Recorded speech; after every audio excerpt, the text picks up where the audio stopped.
untuk membersihkan sampah usai sholat Id di sekitaran Jembatan Ampera dan Masjid Agung. Sejumlah pasukan kuning diterjunkan guna melakukan pembersihan.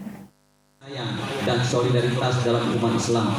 Kita diingatkan akan penting. Pada pelaksanaan sholat Idul Adha di Kota Palembang, Masjid Agung Jayawikramo Palembang dipadati oleh warga hingga ke Jembatan Ampera, sehingga selalu menyisakan sampah koran yang berserakan. Dengan kondisi tersebut, petugas kebersihan DKK Palembang selalu disiagakan untuk melakukan pembersihan terhadap sisa koran di Jembatan Ampera dan bundaran air mancur. Hasmidi, salah satu petugas kebersihan, mengatakan jika dia sudah hampir 20 tahun melakukan kegiatan ini, sehingga dirinya tidak pernah sholat Id bersama keluarga karena bertugas membersihkan sampah. Hampir 20 tahun. 20 tahun, iya. Selalu bersih ke sampah sini? Iya. Ini apa Pak biasanya? Sampah apa Pak yang dia ambil Pak?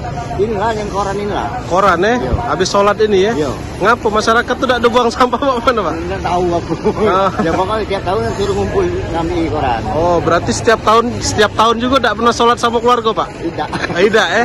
Oleh bersih ini. Oleh bersih ke sampah ini ya? Iya. Oh, cak mana Pak harapannya Pak Idul Adha hari tahun ini Pak?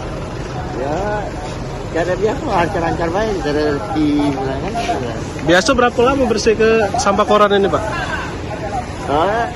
Tergantung istilahnya.